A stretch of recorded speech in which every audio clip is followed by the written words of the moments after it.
You're tuned in to RBLR, the home of Tampa Bay's Reveler Sports. 4 seconds left. In front. Happy moment. The Tampa Bay Lightning have won the first Stanley Cup.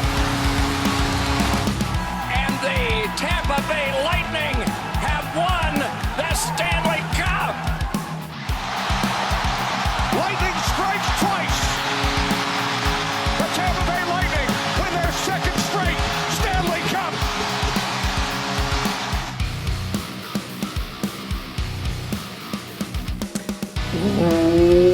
Welcome back to RBLR Lightning. My name is Jake Ricker. Alongside me are my good friends and co-host Joe Zamataro, Matt Gannon. Guys, welcome into the show. I know we always joke about us being on a line together. Well, we might have to actually get called up to the big leagues because we have some injuries that we are dealing with on the Lightning right now.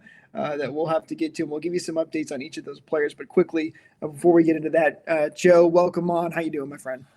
Doing well. I gotta say, this has been a rough week with allergies, so if I sound a little nasally, I'm taking all the Claritin that I possibly can to get it to get right.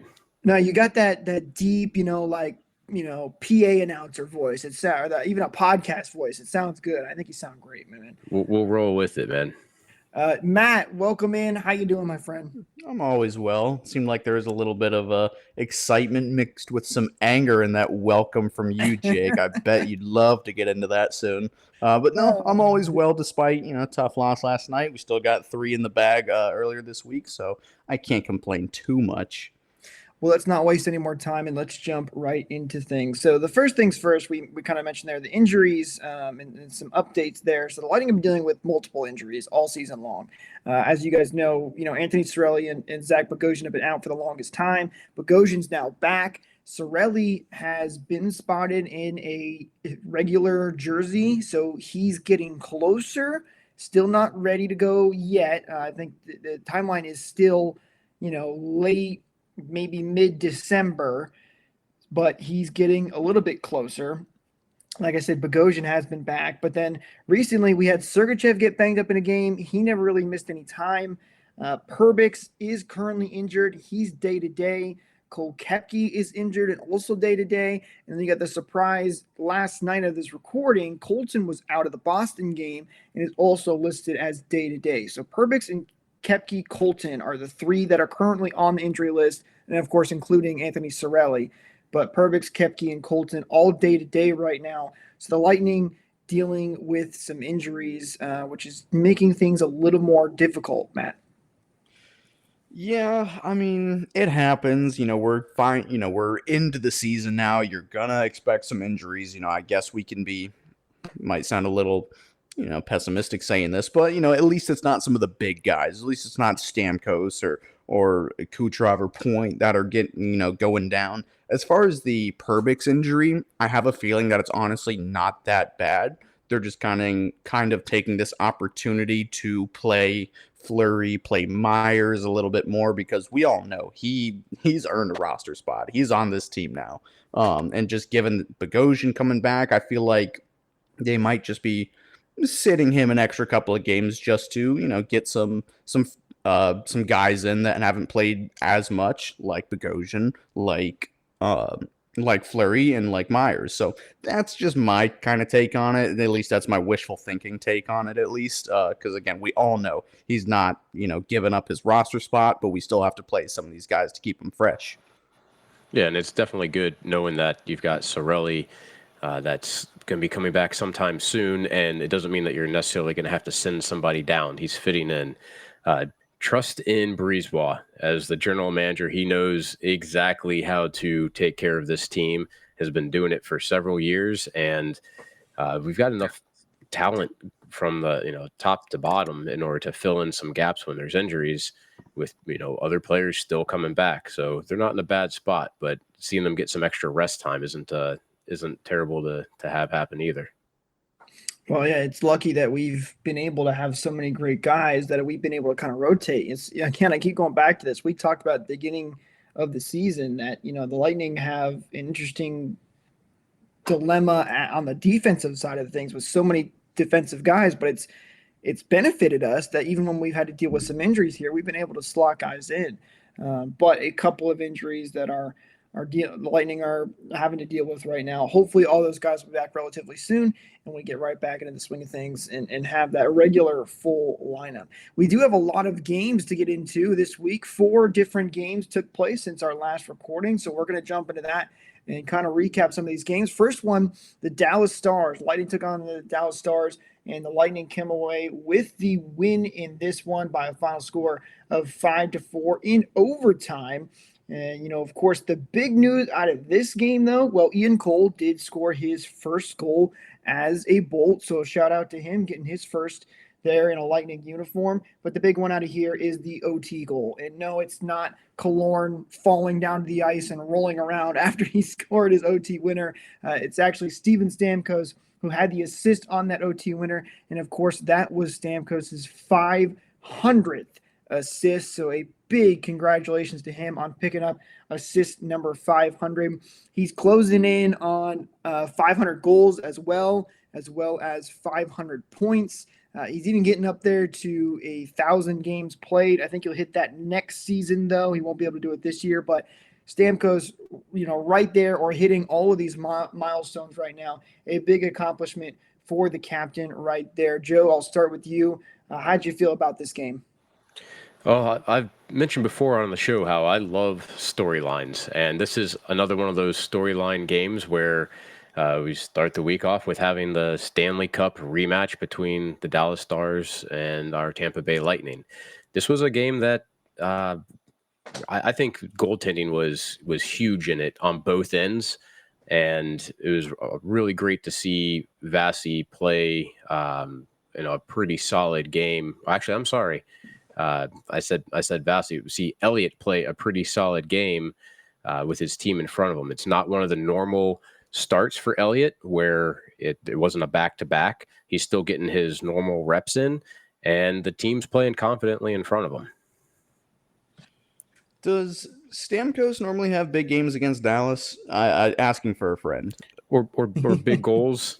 Yeah, I don't know. No, obviously I knew as soon as Killorn scored Stamkos, it was assist number 500. I sent it in the chat, but it was electric. I loved it. Happy for him. It couldn't have come at a better time. It did prove me wrong because last week I did say my hot take was, he doesn't get the 500th assist, but he'll get a goal. But you know what? I'm happy to be wrong.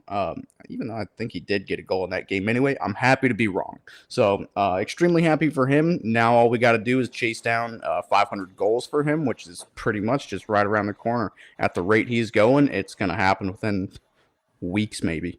And I'm really glad, too, that for an assist of such magnitude, that it was a very meaningful play. It was the overtime game-winning goal that he assisted on as the primary assist, unlike some other benchmark ones that we may talk about later in this podcast, which was kind of a fluke play.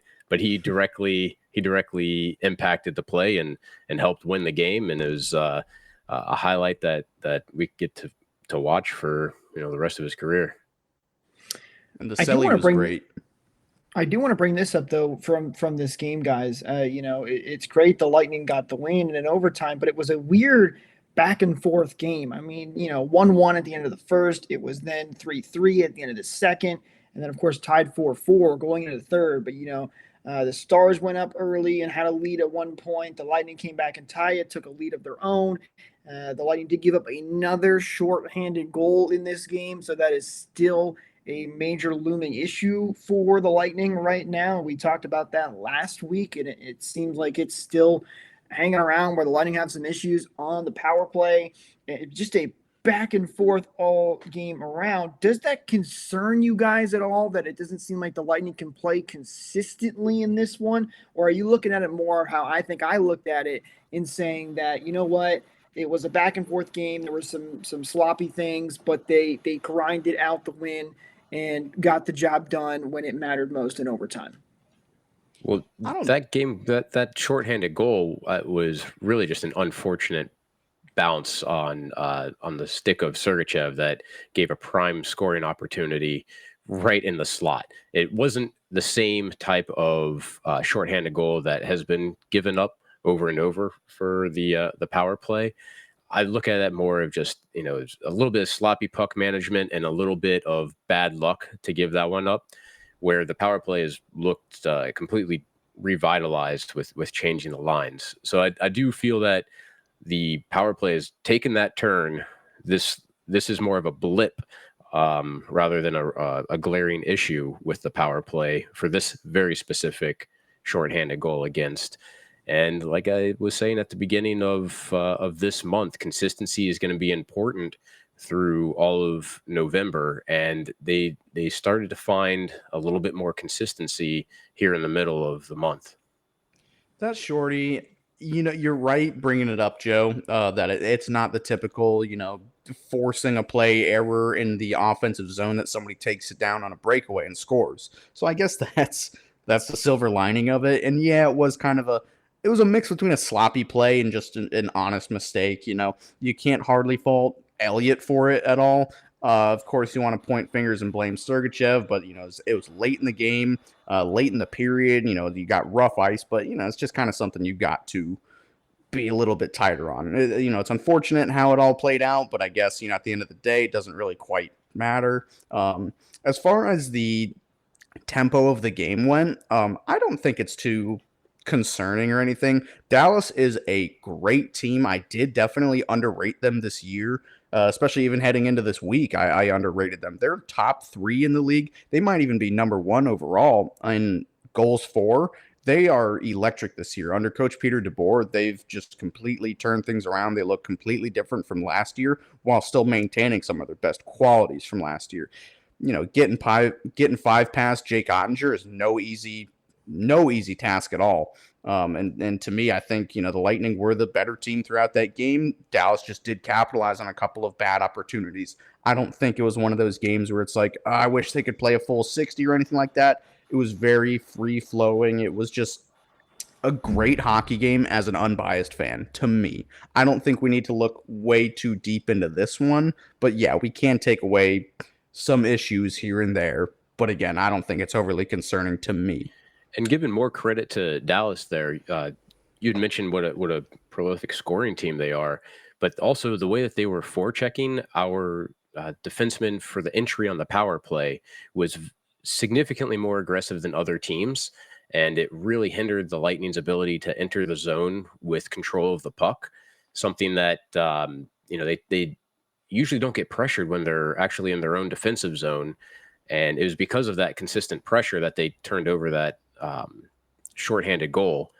But it can help the Lightning in the future also look for additional ways for their entries where it's not necessarily as pretty, where I think we actually saw that in later games in the week where they made a few adjustments and were dumping some pucks in and chasing them down. You guys are much more forgiving than me because that first shorthanded goal was very frustrating for me, and it's one of the things that's been driving me crazy all season. I remember seeing that. I was like, Sergachev, why are you going right in front of the net and losing the puck there? I think I did see on the replay, it kind of hit a rough patch of ice, but that was frustrating for me. And I don't understand why Sergachev decided to go right in front of his net. You've got to be so careful when you've got nobody behind you, and because stuff happened. You never know what. You got to know the condition of the ice too. That it was late in the third, and it was kind of deflating goal. But luckily, they came away with the win. And I do agree though that we've seen they have improved slowly on the power play, so that is a good sign. But hey, frustrating for me, and it's something that I just don't want to see happen near at all. It's been a major issue for the Lightning, and the fact that it's continued to happen kind of drove me a little crazy. But let's go into the next game where the Lightning took on the Calgary Flames. They were once again wearing their reverse retro jerseys, and another beautiful sight to see. They look fantastic. I'm gonna beat that opinion until it's dead dry. But Lightning win this one 4-1. And just a all-around really good game, I think, from the Lightning. Stamkos, Kucherov, Myers getting his first as a Bolt. So a lot of the new guys jumping in there and getting some goals. Kucherov, again, scoring to make it 4-1 late in this one. But the Lightning, they extinguished the Flames pretty handily, I think, in this one. Matt, I'll start with you. What are your thoughts on the game? It was a great game, for me. Vasilevsky was incredible throughout the entire game. Yeah, he did let the one in, but he actually let two in. I kind of forgot about this. The one goal was offside. I think it was in like the first 4 minutes or something. Just, whatever it took to not have Nazem Kadri. Lucic thought he got his first of the year. Yeah, seriously. So, after that, Vasilevsky really held the fort down. But yeah, you saw a big change from that Dallas game where they were just hungry on pucks. They were winning board battles. They were dumping it in. They were chasing them down. That was, to me, one of their top 5 games this year. Just considering the fact that they did play a full 60 minutes. And yeah, I was, rather happy with how they played. Of course, they did get outshot. And of course, it stings that Nazem Kadri scored the goal on Vasilevsky. But it was a great all-around performance, in my opinion. And you know what? 10 seconds after Kadri scored that goal, Philippe Myers, he gets his first of the season, even though that one was kind of that's a bad goal to let up. It was, a shot from the point. Wasn't even a slap shot. Markstrom should have had that, but hey, I'm not complaining. So good for Myers, bad for Markstrom. Again, I couldn't be much happier than with the result that we ended up getting. And going along with the theme of storylines here, this is another repeat matchup for a former Stanley Cup final, and I am happy that they wore the reverse retros. So it was basically looking like their old jerseys that they played in 03-04 to win the cup against Calgary. And very similarly to Game 7 against them back then, the Lightning took a 2-goal lead. The Flames started to get a little bit of momentum and scored that third period goal to put everyone on edge, thinking they're gonna come back. And luckily that only lasted about 10 seconds, as you said, for Myers to get his first of the season. It's good to see our lower defensive pairs get some goals as well. And Jake, before we throw it back to you, I want to throw out one interesting little fact that I kind of dug up by myself. It doesn't seem like it, but Blake Coleman, good familiar face. I love him to death. Happy he got his big ticket in Calgary, but it seems like he was here for way longer than he actually was. Blake Coleman played 112 games with the Lightning throughout his tenure here, playoffs included. Already, Blake Coleman has 111 games played with Calgary, so it's right there. Wow. It was something I was just morbidly curious about. It's like, I wonder how much he has played with Calgary. So pretty much dead even split, minus 1 game. So it's kind of sad. Of course, I loved Blake Coleman when he was here, but again, good for him. He's been playing great. He's exactly what Calgary needed. And he was exactly what the Lightning needed when he was playing his games here too. So yeah, like you said, good for him, and miss having that guy on the team. We need next matchup against the Flames. We need the Flames wearing a older version of their jersey, and then the Lightning wearing reverse retro 1.0. I think that would be the best matchup to kind of get back to that 04 Stanley Cup matchup. That would be a lot of fun because they need to bring back those initial reverse retro jerseys. They're one of my favorites the Lightning have had, and unfortunately, haven't been wearing them. They only wore them a couple times that one season, and then but that would be a good one with playing the Flames if they bring back that initial reverse retro as well.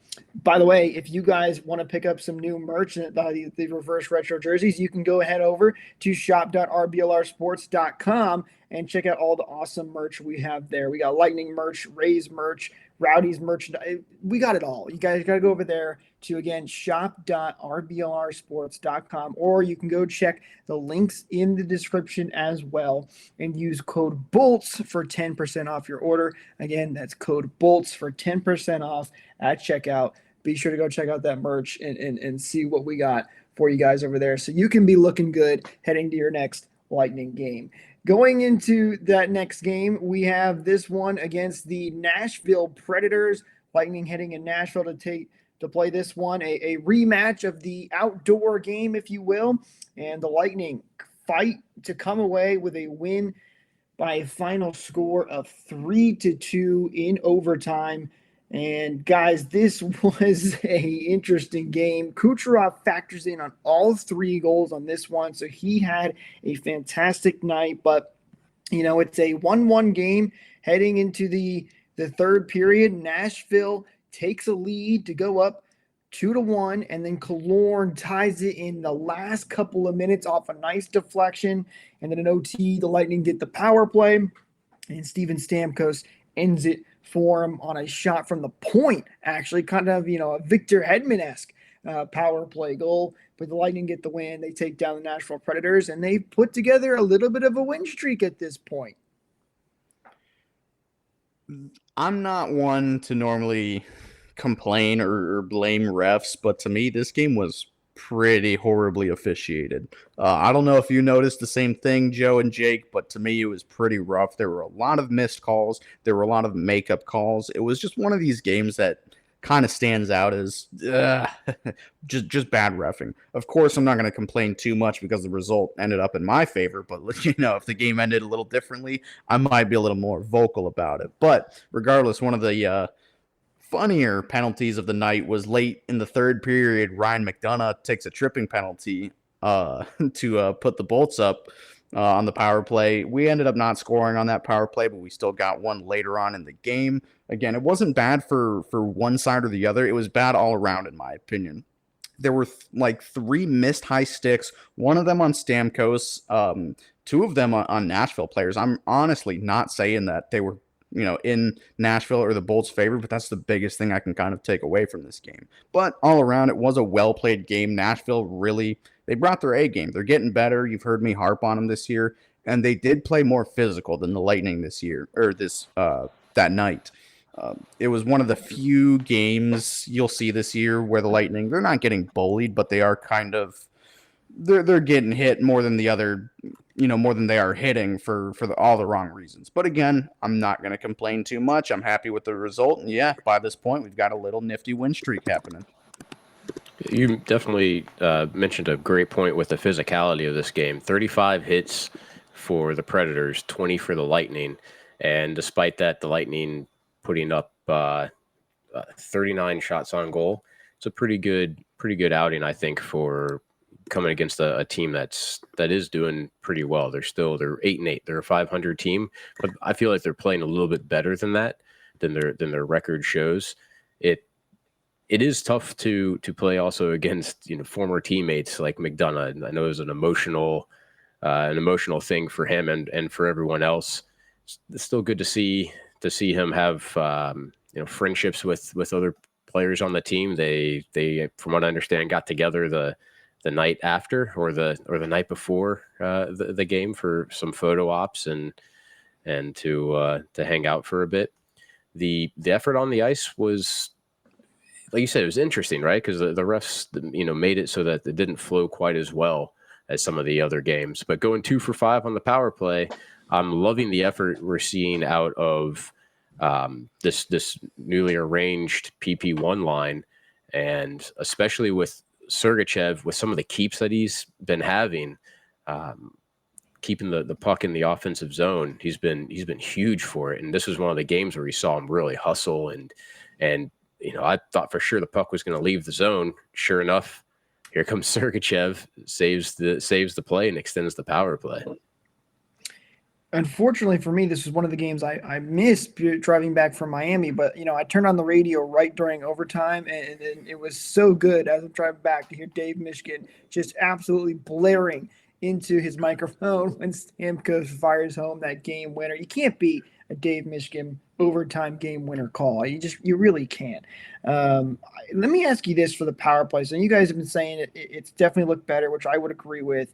It seems like to me the power play does better when they're not trying that cross ice pass down low. I know that's something the Lightning did a ton, back in the 2019, 2020 years where it worked really, really well for them. I think teams have learned and wised up to it, and they know to be ready for that for the Lightning. And it feels like to me every time they try and do that, it'll work now like maybe 1 every 10 times. And when then they're not doing that, kind of shooting pucks from the point, Sergachev ripping one down low, or at least getting it low to Kucherov to try and take a quick shot for a rebound, or Stamkos shooting from the point, whatever it is. I feel like that's when they've had more success on the power play. So it is getting better. I think they could still improve even more, though, because they've got the talent where they can be going, 75% on the power play every night.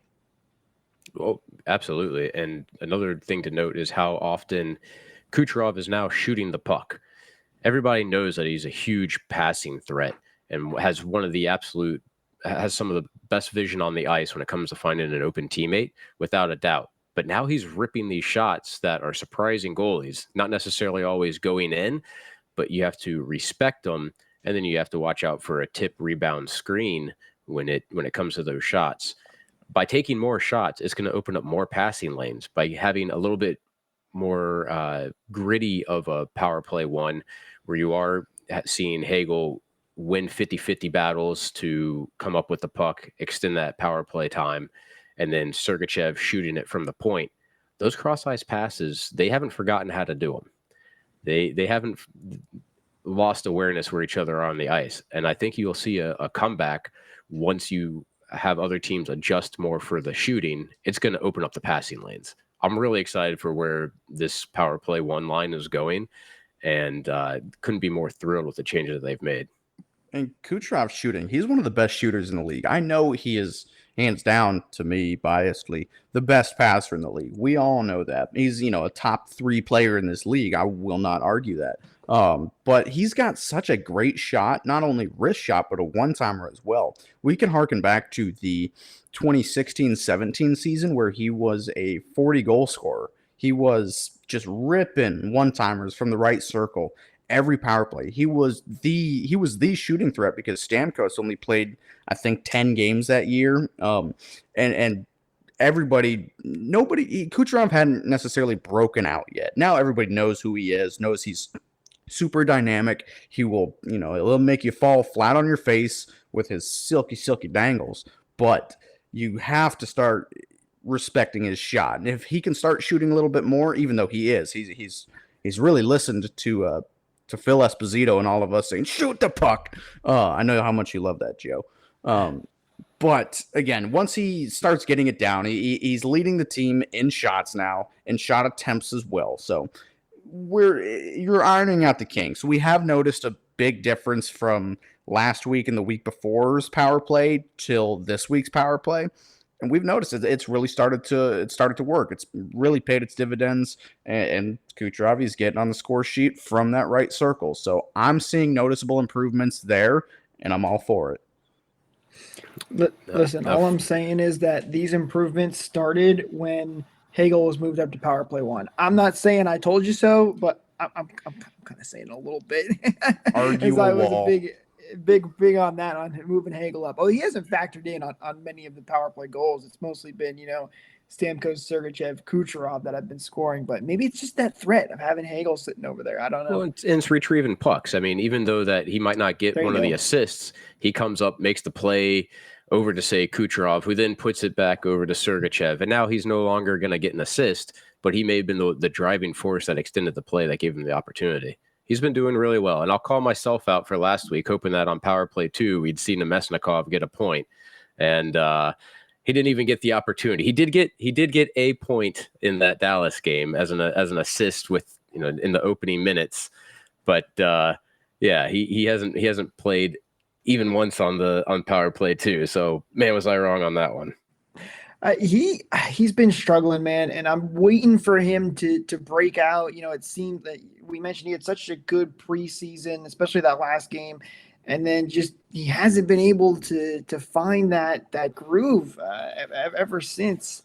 He had a couple of chances in the Boston game, which we're going to get to now, but it just seems like he has not been able to find his groove, and everybody's kind of waiting for those floodgates to open. He needs to get that monkey off his back. Hopefully it comes sooner rather than later. He's been great at getting in the goalies' heads, but quite literally. Before we full transition, was it in the Predators game where he actually took a penalty for running the goalie? It was either in the Predators game or against the Flames. It was Calgary. Yeah, I think it was the fun because I remember that. And I remember kind of screaming at my TV a little bit, like, "What are you doing to mess?" And that's I mean, like his I think that was third. his mind going, "I need to score. I'm going to score right now. I'm sick of not having some goals." So he went full force and just tried to power through and make a big play. But Either unfortunately, the puck's going in the net or the goalie is. yeah, One of the two. exactly. That's what he was saying. And unfortunately, he kind of lost control and then ended up pushing the goal into the net and taking a penalty there. But And that's like his third goalie interference penalty this year. Like, I think my joke kind of flopped when I said he's getting in the goalie's heads, quite literally, but that's what I meant by that. It's like his third already okay. this year. I see what you're saying there. Yeah, it was So such a good joke that it went over my head. Exactly. It was way That's too a good deep. one. sophisticated. Well, I mean, it is a good sign, though, seeing that he can get to the front of the net. Now, he might be getting in way too tight and not produce an actual goal out of it. But it is a good sign that he's getting possession that close to the goalie. So He maybe needs to we'll take- see a turnaround. He needs to take lessons from Pat Maroon, who did that kind of move once where he went so close in tight and just got right over top of the goaltender and put one in the back of the net. I don't know if you guys remember that goal. I think it was Yeah, but if you're seeing Pat Maroon trucking down on you as a goalie, you might be clinching a little bit harder too. No, definitely. That's definitely a scarier sight. That's what I mean. Maybe Pat Maroon can give some lessons on how to make himself look a little bigger when he's coming down the ice, so the goalie kind of pulls back a little bit. I don't know, but let's go into this Bruins game and talk about this one. This is the big game that we have to talk about. We circled this one last week when we were looking at the games coming up. The Bruins have been off to an insane start that I don't think anybody saw coming. They're the top team in the league right now, and they've been dominating. They've had a couple bad games, but when they've had those bad games, they come right back and go on a huge game winning streak. And guys, when Lightning came out in this first period, in the first 15 minutes, I would say, I'm going to sit here and say it was the best 15 minutes I've seen the Lightning play all season. I think it was the best 15 minutes I've seen them play in recent years. I mean, they were that good. They were flying all up and down the ice. They were controlling the pace. They were winning puck battles. They were forcing turnovers, and they eventually did take a 1-0 lead as Nick Paul scored. The shots were 10-2. I mean, it was just all out. It seemed like the Lightning had been shot out of a cannon. It was crazy to watch. And then Boston ended up tying the game. And it kind of felt like to me everything fell apart from there, especially in that second period where the Bruins score 3 goals. They go up 4-1, and eventually they score again early in the third to take a 5-1 lead. The Lightning do fight back a little bit towards the end of the game, but it was just an epic collapse in that second period, one of the worst I've ever seen. I don't know what happened or if you guys have some thoughts on this, but what you guys have to say here. But this was, I don't know if I want to say concerning to me, but definitely frustrating to see the Lightning play so well in the early parts of this game and then just everything kind of slip away from them. And Joe, I'll start with you on this. What do you think about this Boston game? You described it really well for those first 15 minutes. If I'm not mistaken, it was 10 shots for the Lightning, 0 for Boston, and the Lightning were up 1-0. They could have put in, 2 or 3 more with some of those scoring chances that they had in the first part of the first period. And then something that Vasi has been a little suspect on, somebody that's coming down one of the wings and just rifling a shot. And this particular Krejci slap shot absolutely handcuffed Vasi. He got a little bit of a piece of it, but he was beat from, I want to say, about the top of the circle, right along the boards on this rush, a puck that he absolutely should have had. And that gave Boston all the momentum they needed to carry them through the rest of the game. It was disheartening to let that goal in as a fan to watch it happen. And you could feel the whole team just felt a little deflated after it went in as well. And from there, it felt like the Lightning were trying to manage what is the hottest team in the league right now, and they just weren't up to task.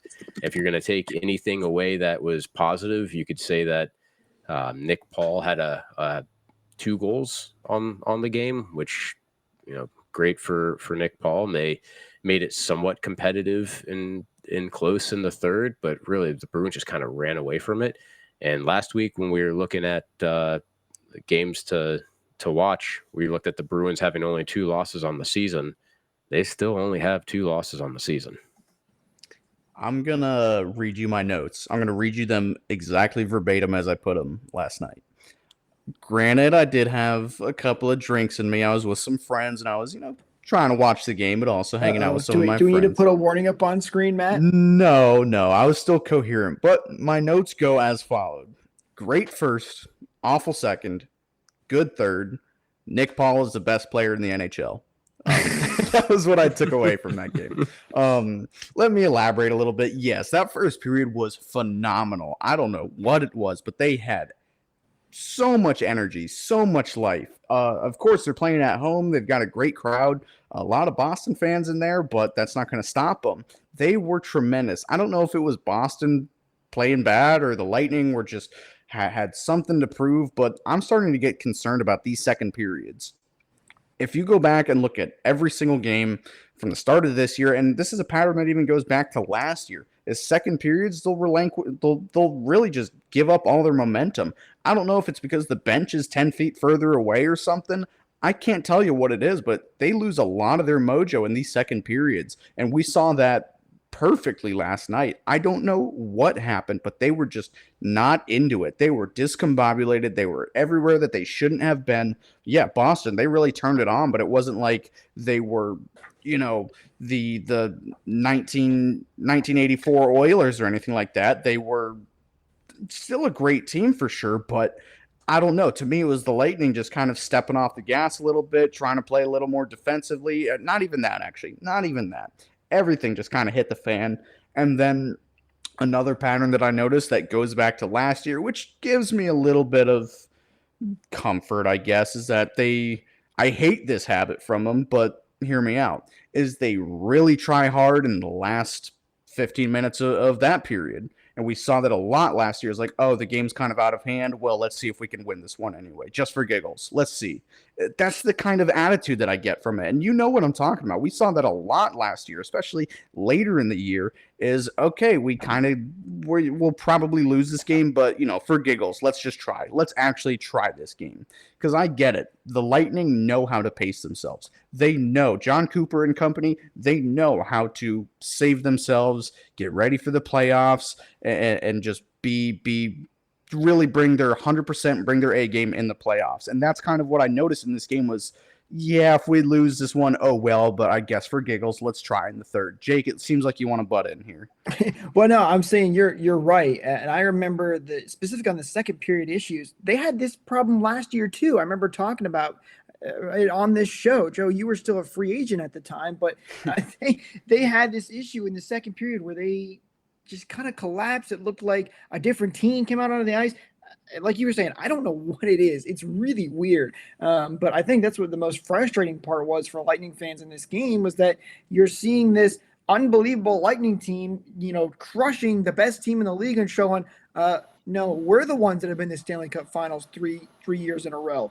We are the team that everybody should be looking at. And then they just completely fell apart. It's so weird and was very frustrating to watch. Man, I have to disagree with you a little bit on the whole crowd situation. There was a ton of Boston fans. I don't know what was up with that. It might have been the fact that who was it going for? It was Bergeron going for his 1,000th point. So I think there were some traveling Boston fans waiting and hoping to see that, which, by the way, congratulations to him. Good for him. But that drove me nuts when I had to watch the Boston Bruins spill over the boards like they won the Stanley Cup because their guy got 1,000 points. I did not appreciate that on home ice. Yes, I know it's nothing wrong with it. That's what you're going to do for your teammate. But it was just kind of salt in the wound there on that one. So 100% agree. There's nothing worse than seeing the away team being happy to celebrate in your own barn, right. Seeing Boston fans that probably wear Lightning jerseys the rest of the week in the crowd, and those that travel down and Bergeron getting his 1,000th point. That's what I was mentioning earlier, where Stamkos' 500th assist was a really critical goal where the whole team can be happy, not only for Stamkos, but for themselves getting a game-winning goal in overtime, and he gets his 500th assist. For Bergeron, he is a broken play that he sent the puck. It kind of bounced funny, dropped straight down for who was it that scored the goal? It was Marchand.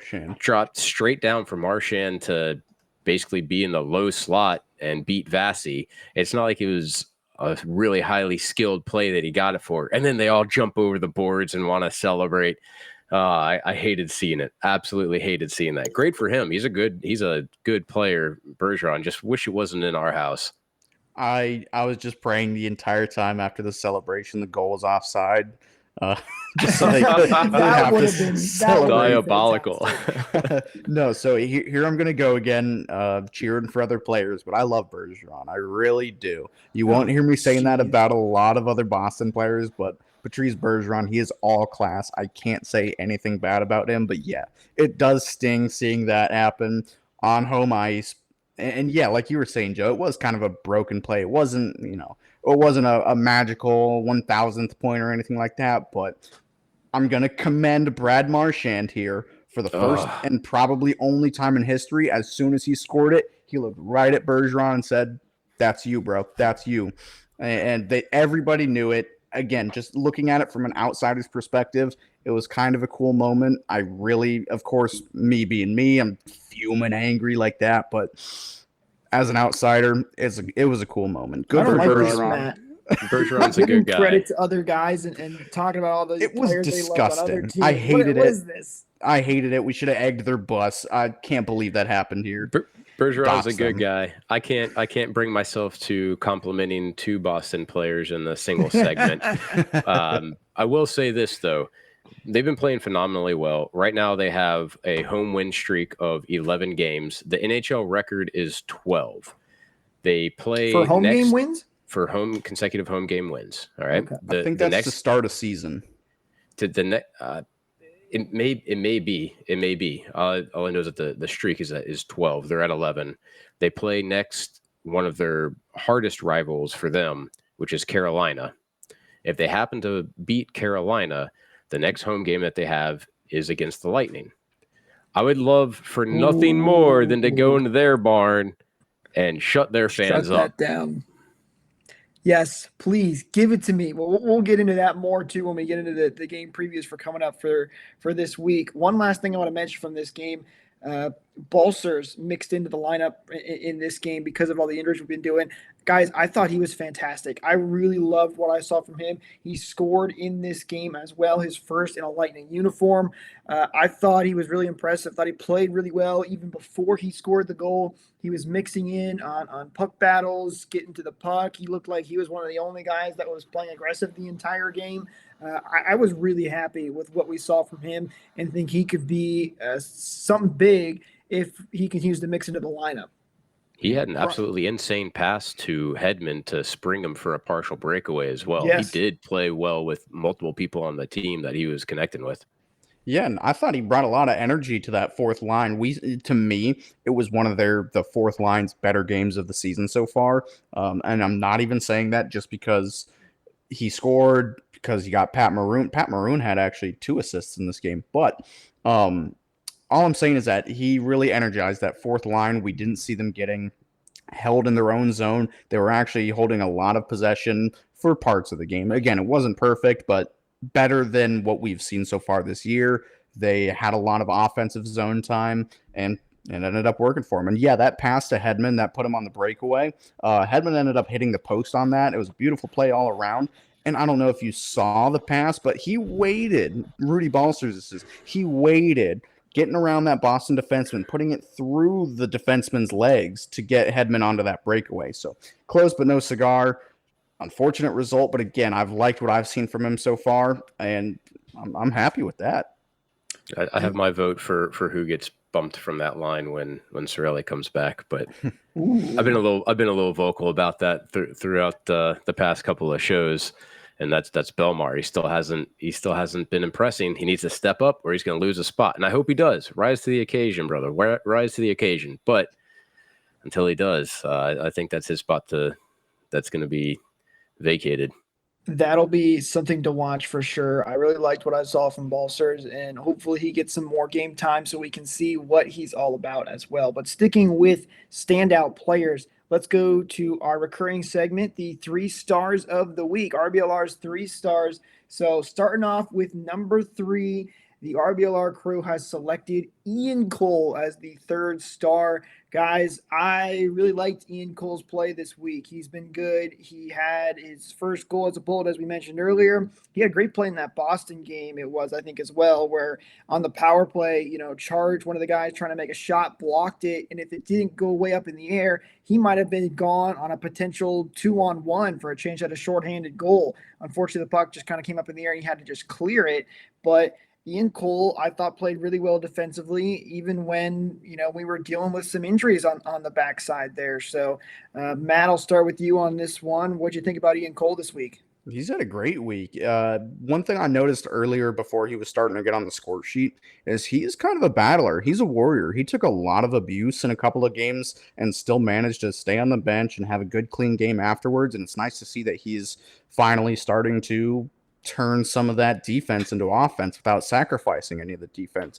And his goal against Dallas, chef's kiss. That was beautiful. He really deked out Ottinger there.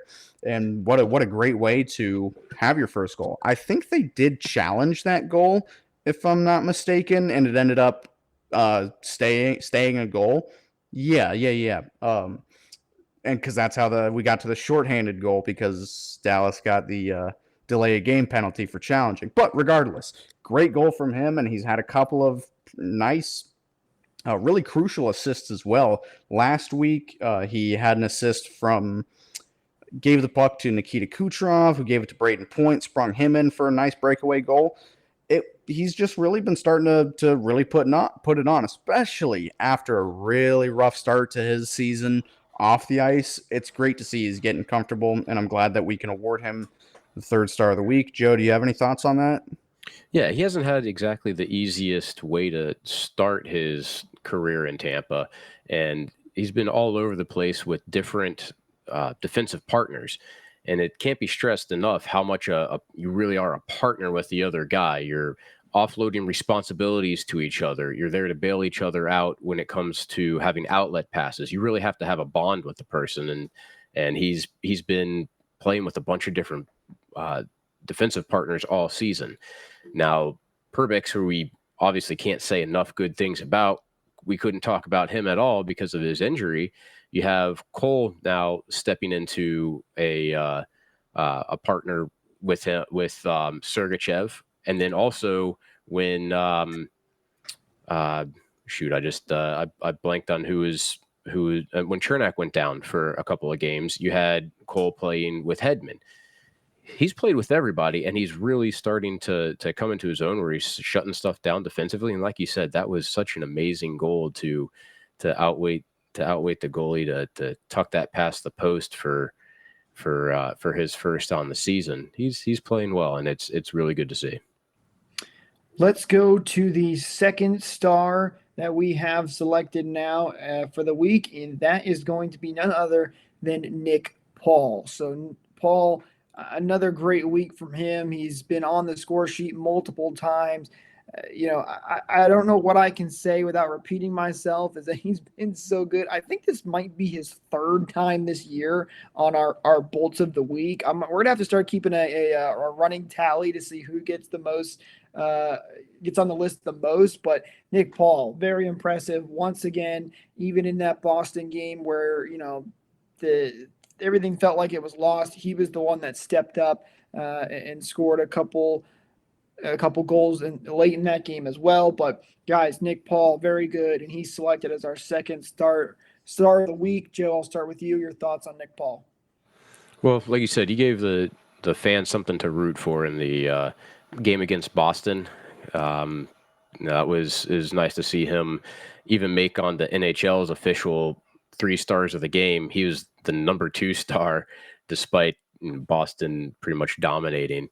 He's playing minutes with top guys for a reason. He's playing obviously with Stamkos and Colton, but he's on power play too.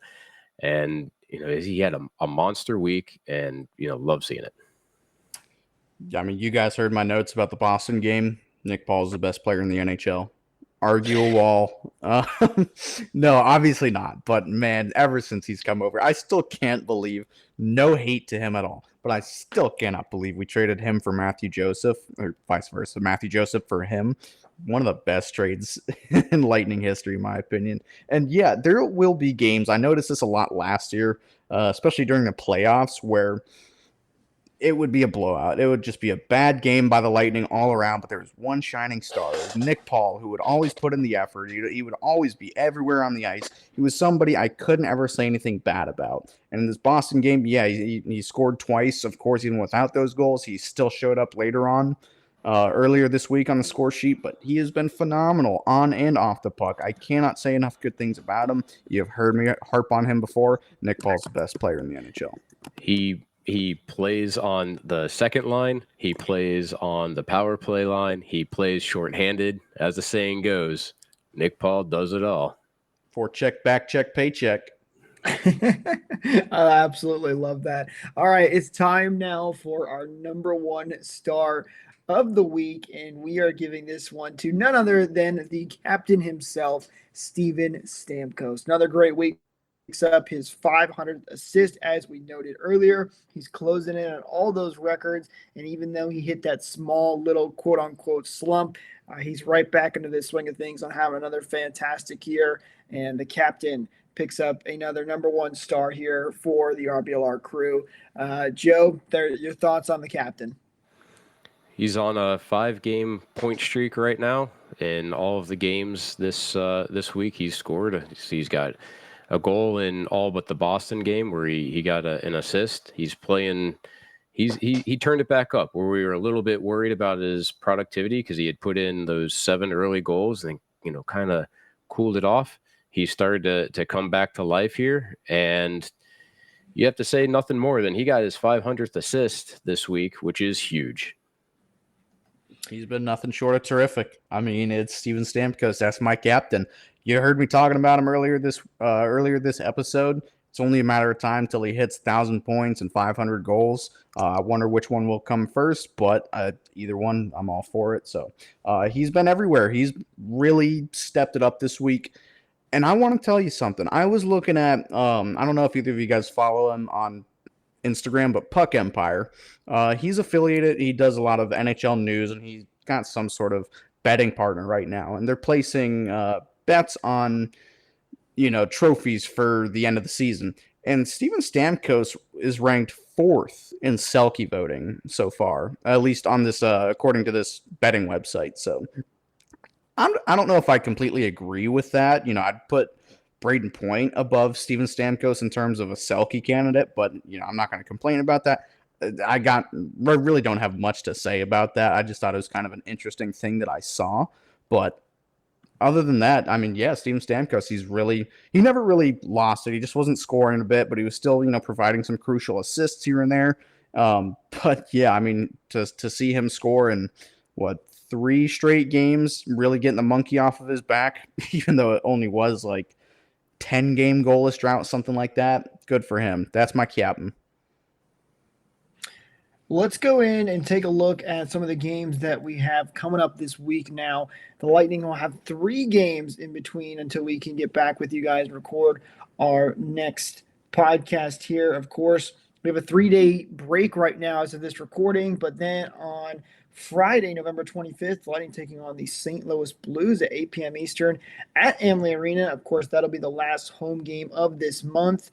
And then you have games, back-to-back games against the Buffalo Sabres and the Boston Bruins. And both those games are away games. Joe, as you mentioned earlier, we could be potentially trying to take down the Bruins' home game winning streak if they win their next home game coming up. So a couple of big games here, the back-to-back, and then going into Boston is probably the one I'm circling right now is, again, the Lightning are probably going to be looking for revenge in that game, and coming off to a back-to-back, it's going to make things a whole lot tougher for the Lightning. More than likely, we'll see Brian Elliott against the Buffalo Sabres as well, although he's been fantastic. And dare I say, maybe we even need to start him against the Boston Bruins. No. Come on. Why not? No. Elliott's been playing really, really well, man. He looked so. Elliott's fast. playing, but that's Vastie's net. Let him get angry, and as you said, get revenge. That's going to be the bigger game, of the next week where we'll be paying attention. I'm going to go further and say that Carolina has really been a thorn in Boston's side over the years. I hope that they don't even let them tie the record. So, the Lightning will still be able to give them a double dose of losses. There you go. Yeah, and it's been a good month overall for the Lightning. When we looked at where they were at the beginning of the month, I don't have it right in front of me, but I remember that it wasn't even in a playoff spot. I want to say something like 11th in the conference, and they strung together a bunch of wins and had a pretty solid month. Can't complain. Let's see them close out the rest of the remaining dates with some more strong play. In regards to St. Louis, it's a TNT game. Starts at 8, but I believe it's at Amalie Arena. So that one's kind of odd to me. So we all know the game's going to start at 8:30. So that'll be really fun for us. I want you guys to look out for something in the Buffalo game. Look out for my buddy Cameron, otherwise known as Bogo for Norris. I don't know if you guys know him, but he's the biggest Zach Bogosian fan on earth. I interviewed him on the Lightning Rod last year. Really good kid. He's met a bunch of the Lightning players, and he's got a big old flag. He's going to sit down up against the glass and put his Bogo for Norris flag out there. Look out for him. He's a really good kid. Love him to death, but he loves Zach Bogosian more than I love him. And in regards to the Boston game, Joe, I know we would love to see Boston lose 2 in a row, but I kind of like the idea, like you were saying earlier, of we ending their win streak at home. I'm fine with either result as long as, we don't lose. I'll take the first 2. So that's all. Storylines, baby. Storylines. Mm-hmm. Hey, maybe Steven Stamkos can get his 1,000th point in Boston. I like that idea. That would be fun for sure. The Lightning are 6-3-1, by the way, in the month of November with 3 games remaining. So if you can win 2 out of the next 3, maybe, that's pretty darn impressive for the month of November. We said they need to be good, especially at home, and they have been. So it's been a successful month, I would say, for the Lightning here in November, even though they've had a couple of rough losses, but they've strung together some wins and played pretty well at home. Matt, I hate that you mentioned that this game was on TNT and at 8 o'clock at home, because now that's going to drive me nuts. And you're right, it's probably going to start at 8:30 for whatever reason, because the NHL loves to do that. But should be a fun week. And of course, we would love to hear from you guys. What do you think about everything that we've been talking about today? Do you have some different players that should have been on the stars of the week, or what game are you looking forward to? Let us know on social media at RBLR Sports on all the good social media platforms. But guys, anything else that we want to bring up here before we get ready to wrap up the show? Hope everybody has a happy and safe Thanksgiving. We'll see you on the other side. Thank you guys so much for tuning in. If you can, do us a favor, hit that subscribe button, hit that like button, whatever it is, on whatever social media platform you're listening on. It really helps us out. We appreciate it. And again, don't forget to follow us at RBLR Sports on Twitter, Instagram, all that good stuff, so you can get the updates on the scores and all of the other podcasts that are going on right now. We even have a World Cup show as well that's going around, so be sure to go check that out if you're into that. But thank you guys so much for listening, and we will see you. Matt, do you have something to say quickly? Quickly, last thing. I'll let you go after this. Lightning just released Bolts Beginnings featuring Nick Paul, again, best player in the NHL. They just dropped it mid-recording, so go check that out. There you go. All right, we'll see you guys next week. Go Bolts. Thank you for tuning into this presentation by RBLR Sports. On your way out of the stadium, please remember to like and subscribe.